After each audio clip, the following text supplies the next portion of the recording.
स्वागत है आपका कलाम क्लासेस के ऑनलाइन प्लेटफॉर्म पर, जिसमें हम पढ़ेंगे आज मादा जनन तंत्र। ठीक है, तो आइए समझते हैं क्लास 10th का विज्ञान का ये टॉपिक।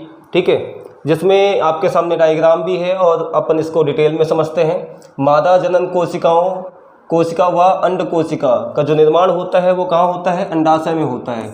आपको ध्यान रखना है, क्या ध्यान रखना है भैया, कि जो जनन कोशिकाएं होती हैं और साथ में जो अंड कोशिका होती हैं, उन दोनों का जो निर्माण होता है वो कहाँ होता है? अंडाशय में होता है, यानी ओवरी में होता है। ठीक है, जन्म के समय लड़कियों के अंदर क्या होता है? इधर और इधर दोनों अंडाशय में हजारों की संख्या में क्या होते हैं? अपरिपक्व अंडे जो है वो पहले से स्थापित हो जाते हैं। ठीक है, जैसे ही लड़की का जन्म होता है तो उस टाइम पे ये अंडाशय में क्या होता है?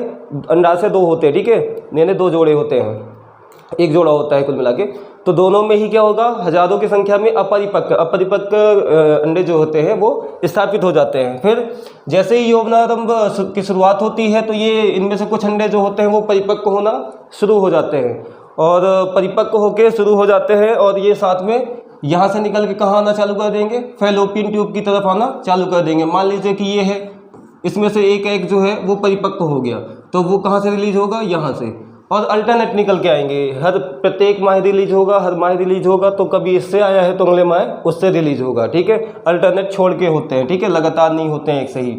दोनों में से एक अंडाशय से ही क्या होता है? एक एक रिलीज होता है, या तो इससे रिलीज होगा या तो इससे रिलीज होगा। दोनों से ही एक साथ रिलीज नहीं होंगे। ठीक है, और एक बार में एक ही रिलीज होगा। ठीक है, अंडवाहिका फैलोपियन ट्यूब जो होता है ना, ठीक है, ये गर्भाशय ये गर्भाशय से सीधे जुड़ा होता है। ठीक है, और एग निकल के जो आता है वो कहाँ आता है? इस फैलोपियन ट्यूब के माध्यम से गर्भाशय की तरफ आता है।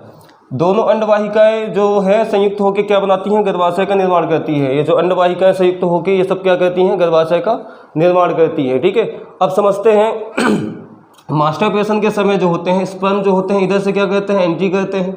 ठीक है, यानी शुक्राणु की बात कर रहे हैं। तो शुक्राणु जो होते हैं मास्टरपेशन के दौरान क्या करते हैं? इधर से एंट्री करते हैं और आगे जाते हैं। ठीक है, और ये शुक्राणु कहाँ पहुँच जाते हैं? या तो इधर पहुँचेंगे या तो इधर पहुँचेंगे, और जिधर इनको एग मिल जाएगा, ठीक है, जिधर भी इनको एग मिल जाएगा वो आपस में क्या होते हैं? एक दूसरे से कंबाइन हो जाएंगे, संलयित हो जाएंगे, और कोशिकाएं दोनों कोशिकाएं क्या हो जाएंगी? मिल जाएंगी, और ये आपस में ही कंबाइन होकर फिर क्या होना चालू कर देंगे?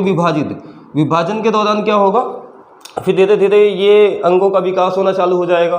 भ्रूण की स्थिति आ जाती है, जाइगोट बना लेता है, और यहाँ कहीं आके चिपक जाएंगे। क्या होता है कि महिलाओं में ये जो ब्लड होता है वो लगातार यहाँ कलेक्ट होते रहता है। ठीक है, तो इसी में क्या होता है? ये जो भ्रूण होता है आके चिपक जाता है, जिसको अपन क्या बोलेंगे? तस्तरीनुमा एक आकृति बन जाती है, जिसको अपन बोलेंगे प्लेसेंटा। ठीक है, इस प्लेसेंटा में ही क्या होता है कि उस भ्रूण का यानी जाइगोट का जो है वो विकास भी होता है, साथ में जो रक्त के माध्यम से उसका न्यूट्रिशन यानी पोषण भी प्राप्त करता है। उसको जिंदा रहना तो जरूरी है, तो वो पोषण वगैरह सब प्राप्त करेगा कहाँ से? प्लेसेंटा के माध्यम से। और उसमें रक्त का जो बहाव होता है महिलाओं में इधर की डायरेक्शन में क्या हो जाता है? ज़्यादा हो जाता है।